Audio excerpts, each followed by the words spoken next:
Selamat berjumpa kembali dengan saya Sukirman.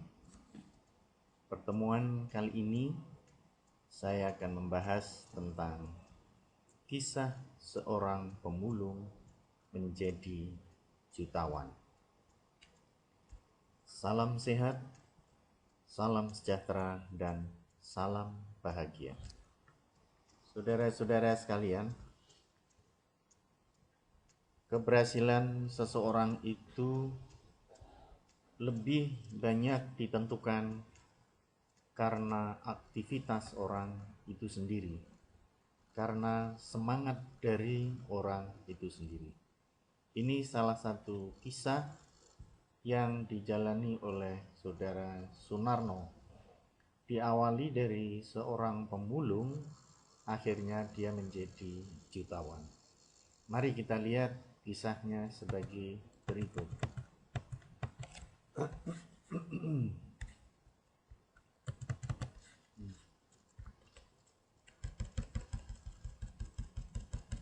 Ini diibaratkan bahwa kehidupan tiada gelombang yang indah tanpa menerjang karang. Artinya bahwa hidup itu tidak mengalami keberhasilan atau kesuksesan tanpa adanya gelombang-gelombang yang menghalangi atau merintangi dari kegiatan-kegiatan itu. Ternyata hampir semua orang yang sukses pasti banyak mengalami terjangan-terjangan dari gelombang atau karang yang tidak begitu menyenangkan. Namun setelah berhasil, dia baru bisa cerita banyak tantangan yang harus dihadapi, termasuk saudara. Nah, kata-kata tersebut bukan muncul dari Khalil Gibran, tapi seorang Sunarno, mantan pemulung yang berhasil membalikkan sejarah hidupnya dan merenda sebuah cerita keajaiban. Orang seperti Sunarno ini menjadi bukti bahwa dari kata-kata bijak bestari, keberhasilan itu berawal dari keyakinan.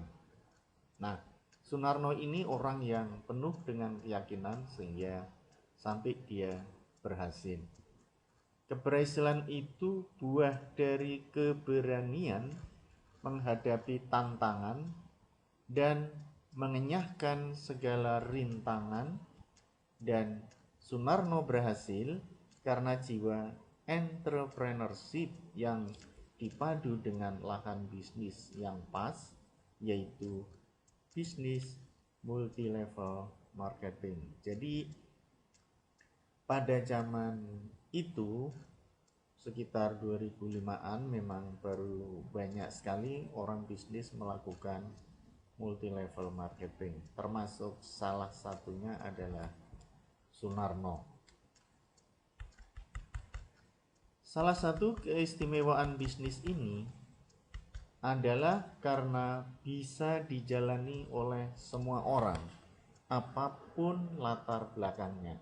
Ini kelebihan dari multi-level marketing, karena di dalam menjalankan aktivitasnya tidak memandang pendidikan, tidak memandang gender, dan juga tidak memandang warna kulit atau apa dan sebagainya, sehingga siapa saja boleh melakukan. Relatif bisa dijalankan tanpa harus punya modal besar dan pendidikan tinggi. Bisnis ini benar-benar mencatat sejumlah cerita ajaib. Tak sedikit wong cilik seperti pemulung, tukang es batu, kuli panggul, tukang sul sepatu, tukang las, tukang strum ikan, dan lain-lain bisa berhasil menjadi orang besar karena menekuninya. Sunarno adalah hanya salah satu contoh dari sekian banyak wong cilik yang berhasil. Mungkin di luar bayangan kita, bagaimana bisa seorang pemulung yang hanya tamatan SD dalam tempo relatif singkat bisa keliling dunia dan jadi jutawan. Tapi ini dibuktikan oleh Sunarno. Saya sendiri tidak pernah membayangkan setelah menemukan usaha ini, ternyata kok lebih cepat daripada rekan-rekan yang lebih mapan dan lebih berpendidikan. Tutur ayah 3 anak yang kini tidak lagi mencari nafkah dengan mengais-ngais sampah. Prestasi yang diraih memang paling meroket dibanding semua rekannya. Hanya dalam kurun 27 bulan, ia berhasil menempati peringkat Senior Network Director, posisi tertinggi di MLM Forever Young Indonesia. Nah, jaringan Sunarno pernah menembus angka di atas 100.000 orang tersebar di seluruh Indonesia. Seiring dengan itu, penghasilan di atas 15 juta per bulan, fasilitas sepeda motor, mobil, rumah, serta berbagai bonus wisata ke luar negeri telah dinikmati. Namun, Sunarno juga tidak melupakan sejarah. Maka, ketika memperoleh fasilitas rumah, ia memilih di Mojosongo, Sulu, Jawa Tengah. Tempat itu tak lain adalah daerah yang ia huni dahulu saat masih jadi pemulung. Bedanya, kalau dulu banyak orang yang meremehkan, sekarang lain. Bila lingkungan warga membutuhkan sesuatu, ia yang lebih dulu dimintai sumbangan. Menurut Sunarno, untuk bisa berhasil di bisnis MLM memang tidak butuh modal besar. Sing penting niat dan mau. Itulah modal yang paling utama. Tanda Sunarno. Siapapun bisa dan tidak perlu sampai jadi pemulung terlebih dulu seperti dirinya. Nah, jadi apa yang disampaikan Sunarno di sini, siapapun bisa dan yang penting adalah ada niat dan ada kemauan. Artinya untuk menjadi seorang entrepreneur itu yang dibutuhkan adalah niat dan kemauan. Tahun 2005 yang lalu, perusahaan MLM tempat Sunarno bermitra sudah tutup. Tetapi semangat dan cerita keberhasilan Sunarno tetap akan menjadi salah satu bagian dari kisah-kisah ajaib dalam sejarah industri multi-level marketing di Indonesia. Bagaimana Sunarno itu bisa jadi pemulung? Sunarno dilahirkan di Solo pada tanggal 5 Agustus tahun 1961. Sebagai anak kedua dari 3 bersaudara dengan latar belakang keluarga dari bawah. kondisi ekonomi yang serba kekurangan memaksa Sunarno berhenti sekolah begitu tamat SD. Tak lama kemudian, kedua orang tua Sunarno meninggal dunia, sehingga Sunarno semakin merasakan kepahitan hidupnya. Sunarno terpaksa ikut orang ke beberapa kota untuk menyambung hidup. Istilahnya jadi kacung lah.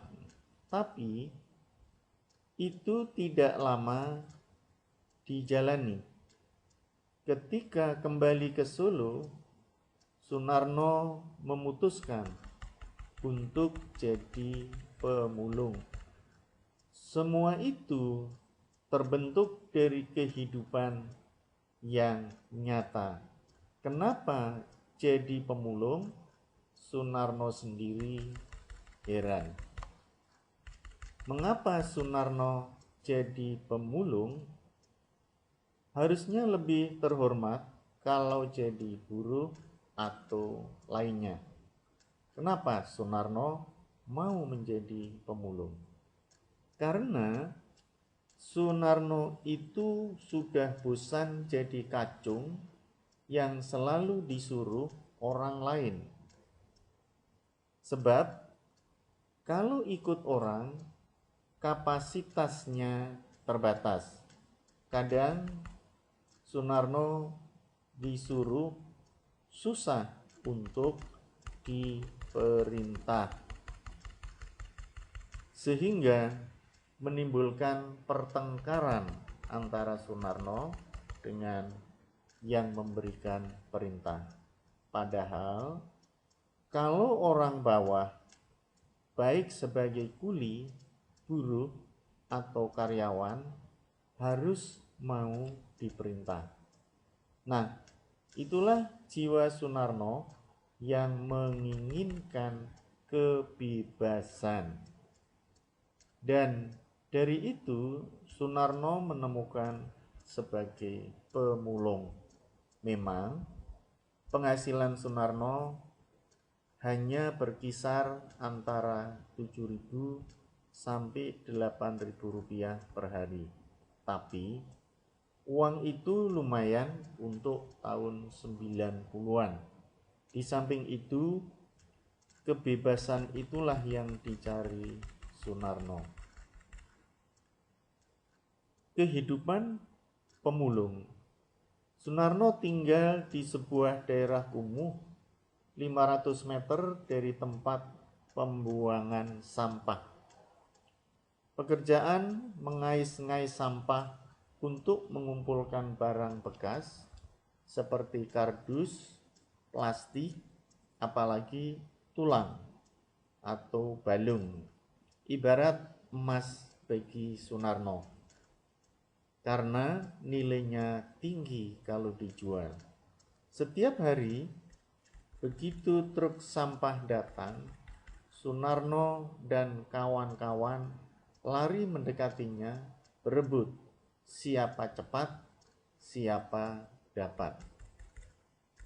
Sunarno sendiri pernah merasa amat bahagia pada saat mendapatkan bonggol kubis. Sebab benda tersebut dapat diperoleh setelah berkompetisi dengan beberapa temannya.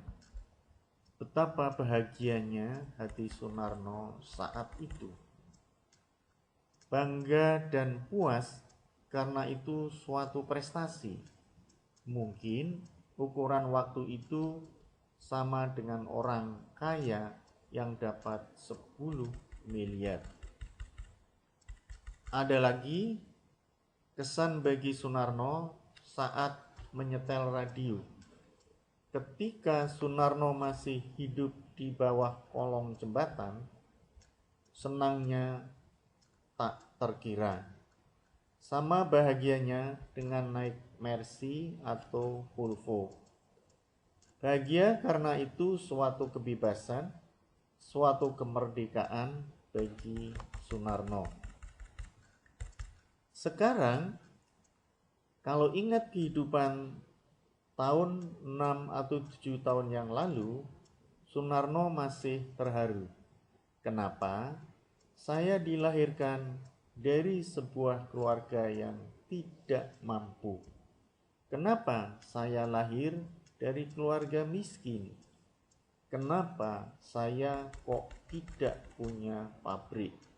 Itulah yang mendorong saya untuk berhasil.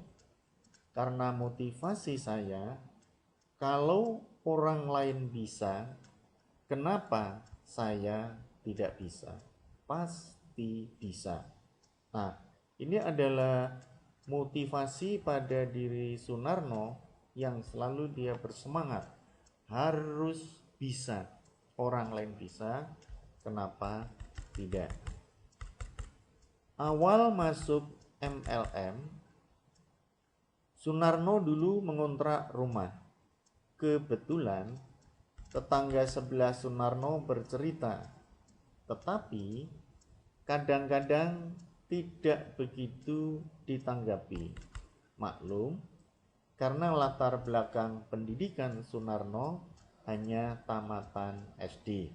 Apalagi nama Forever Young, sampai seminggu Sunarno belum hafal. Hanya saja dia tetap bersemangat. Tapi karena lantaran sering melihat dan mendengar, lama-lama menjadi hafal. Kenapa bisa tertarik bisnis MLM? Awalnya dia bercerita, Sunarno juga nggak pernah memikirkan itu. Itu semua adalah proses. Sunarno sering ketemu dan dia selalu bercerita. Teman-temannya juga selalu memberikan cerita. Setelah itu, Sunarno belajar dan ditempa dalam seminar-seminar multi-level marketing. Dari sanalah timbul keyakinan akan bisnis itu. Itu semua adalah sebuah proses. Pagi, sesuai profesi, Sunarno mencari barang-barang bekas. Siang setelah mandi, keluar bersama teman-temannya. Saya ikuti dulu teman-teman yang sudah dapat fasilitas sepeda motor. Setelah mengerti, Sunarno yang cerita. Dari situ Sunarno menyimpulkan bahwa kunci keberhasilan hanya satu, keyakinan. Nah, Anda bisa tahu di sini adalah keyakinan dari Sunarno yang menyebabkan berhasil. Karena keyakinan itu seakan-akan menjadi kenyataan. Keyakinan itu tumbuh dari penguasaan materi, belajar dari orang-orang sukses. Bila ingin sukses, bergabunglah sama orang-orang sukses. Minimal ketularan. Apalagi sekarang usaha itu persaingannya ketat. Minimal butuh modal besar. Tapi di bisnis multi-level marketing yang Sunarno tekuni, sing penting niat dan mau. Ini kata Sunarno. Itulah modal yang paling utama. Gak perlu jadi pemulung dulu kayak Sunarno. Setelah itu tinggal melakukan. Jadi perlu tindakan atau action. Sunarno ini tidak berpendidikan, tapi dia langsung menerapkan aktivitas dari seorang pelaku bisnis, sehingga bisa dikatakan dia berhasil. Perjalanan mencapai puncak termasuk begitu cepat. Perjalanan Sunarno dimulai tahun 94. 6 bulan kemudian Sunarno naik posisi, yaitu network manager. Pada waktu itu Sunarno dapat sepeda motor dan tiap bulan dapat bonus. 1 tahun kemudian, pada tahun 95, Sunarno naik lagi menjadi Junior Network Director dan mendapat mobil. Dibelikan Verosa. Akhir tahun itu, Sunarno ikut tur ke berbagai negara. Februari 96, Sunarno naik menjadi Network Director dan dapat fasilitas rumah yang sekarang dihuni. Kemudian September tahun itu juga Sunarno mencapai posisi puncak Senior Network Director dan yang tercepat di Forever Young Indonesia. Selesai dalam 27 bulan, itu tidak mudah, tetapi hal itu tidak masalah bagi Sunarno karena ingin mengasihi dan melayani. Itu adalah cerita dari Sunarno. Apa hambatan yang dialami? Usaha apa saja pasti ada kompetisi dan tantangan. Nah, ini yang perlu saudara-saudara ketahui. Jadi suatu keberhasilan itu pasti ada tantangannya, sehingga saudara-saudara tidak usah takut, nggak usah khawatir kalau menghadapi tantangan seperti Sunarno. Tetapi sejak kecil Sunarno sudah terbiasa dengan kompetisi dan tantangan. Itulah yang mendorong Sunarno untuk maju. Justru orang yang gagal itu biasanya tidak mau menghadapi tantangan. Kalau nggak siap mental, ya paling mudah dilakukan adalah berhenti. Itu kegagalan. Cara meyakinkan orang, ini yang terjadi pada Sunarno. Lucunya, semua itu kembali ke pribadi masing-masing. Dahulu, Sunarno tinggal di tempat-tempat kumuh. Teman-teman yang selevel dengan Sunarno belum mau menerima. Kalau kamu berhasil, baru saya mau ikut. Itu kata teman-teman mereka. Setelah berhasil, Sunarno tanya lagi, menagih janjinya. Mereka menjawab, "Lah iya, karena Pak Narno sekarang sudah berhasil." Kembali yang disalahkan Sunarno. Kemudian Sunarno itu tertawa. Itu soal mental. Makanya kembali lagi ke niat orang itu mau atau tidak. Ini yang menjadi kunci Sunarno berhasil. Pengalaman paling berkesan adalah sewaktu pertama kali dinobatkan sebagai manajer. Sunarno nggak nyangka diminta bicara di depan banyak orang. Sunarno sangat terharu sampai terbata-bata. Sunarno cerita perjalanannya, mulai dari mengais sampah dan dicerca orang.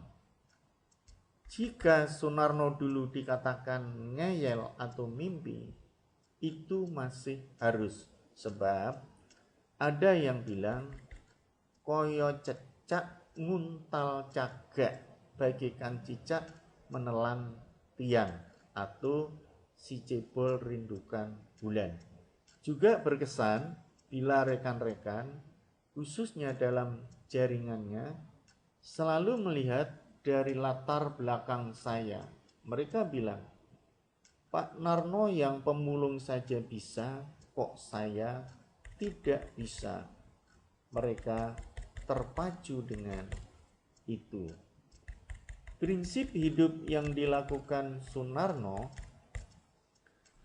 kehidupan itu ibarat tiada gelombang yang indah tanpa menerjang karang. Hidup itu seperti apa? Banyak orang mendambakan hidup aman, damai, tentram, bahagia, dan sejahtera. Hidup seperti itu ideal sekali. Bagi Sunarno, hidup itu sederhana saja, minimal punya cita-cita, yaitu sukses dalam segala bidang. Nah, oleh sebab itu, jika ingin berhasil tapi tidak dijalani, maka itu adalah mustahil. Karena Sunarno punya keyakinan sukses itu bukan datang tiba-tiba dari langit. Sukses itu harus diraih. Nah, ini saudara-saudara perlu tahu ya. Kesuksesan itu harus diraih, bukan datang dengan tiba-tiba. Bukan milik orang-orang tertentu yang punya uang. Sukses itu milik kita bersama. Jadi, untuk sukses itu diperlukan tindakan, juga rencana, tujuan, komitmen, keyakinan, mengenal diri, dan cita-cita, termasuk cinta. Ini semua merupakan mata rantai yang tak terpisahkan. Misi Sunarno adalah ingin menolong orang yang tidak punya, karena falsafah hidup itu untuk mengasihi dan melayani, dan itu telah tertanam dalam diri Sunarno. Jika ingin sukses, harus siap mengantar orang lain sukses. Jika ingin berhasil, kita harus siap mengantar orang lain berhasil. Anda sukses, Anda berhasil, yang menikmati bukan Sunarno. Falsafah dan misi itu penting dalam segala usaha. Pada waktu kecil, Sunarno tidak punya cita-cita karena hidup dalam keluarga miskin. Semua dijalani saja, mengalir seperti air. Cita-cita itu terbentuk setelah Sunarno bergabung dengan multi-level marketing. Impian selanjutnya, Sunarno ingin berbakti pada bangsa dan negara. Ukuran Sunarno bukan penghasilan lagi, tapi tanggung jawab kepada negara untuk menciptakan suasana yang baik lewat usaha multi-level marketing. Sekarang, lebih dari 20 juta orang yang belum punya pekerjaan. Sunarno ingin memberikan peluang bagi mereka. Saya ingin umur panjang, bukan dalam arti bisa hidup 200 tahun, melainkan tetap dikenang walaupun sudah tidak ada, bisa mengukir sejarah. Sekolah lagi, Sunarno berpendidikan terakhir sekolah dasar. Tidak lanjut karena kondisi ekonomi yang sangat memprihatinkan. Untuk kebutuhan sehari-hari saja susah, tapi sekitar 4 tahun yang lalu bersama istrinya, Sunarno mengambil penyusuan ijazah SMP dan SMA. Sekarang Sunarno sudah kuliah. Pagi ambil jurusan pertanian di Universitas Pembangunan Solo. Target saya nanti mencapai gelar doktor S3 pertanian. Malam kuliah di Fakultas Hukum Unisri. Kenapa Sunarno tertarik di pertanian? Karena Sunarno melihat Indonesia jauh tertinggal di bidang pertanian, padahal kondisi alamnya sangat kaya. Orientasi Sunarno adalah membudayakan pola tanam organik karena salah satu produk Forever Young Indonesia adalah pupuk organik.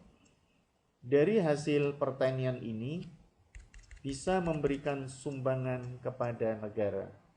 Sementara itu, Sunarno kuliah di hukum supaya tahu mana yang benar dan mana yang perlu diluruskan. Itulah riwayat dari seorang Sunarno yang diawali dari pemulung, kemudian dia berubah menjadi jutawan setelah bersemangat mengikuti multi level marketing dengan cita-citanya yang mengasihi dan melayani. Akhirnya yang hanya lulusan SD itu sekarang sudah menjadi doktor pertanian. Nah, perlu kita ambil hikmahnya di sini adalah saudara-saudara semangat hidup dari Sunarno yang dia tidak pernah menyerah. Dan Anda tahu, dikatakan Sunarno kalau menjadi karyawan atau guru pasti selalu diperintah. Tapi kalau jadi manajer, ada kebebasan untuk berpikir, ada kebebasan untuk bergerak. Oleh sebab itu, Sunarno lebih senang dia jadi pemulung yang akhirnya menjadi jutawan melalui multi level marketing. Demikianlah saudara-saudara sekalian pertemuan kali ini, dan sampai jumpa pada pertemuan berikutnya. Dari saya, Sukirman, salam sehat, salam sejahtera, dan salam bahagia.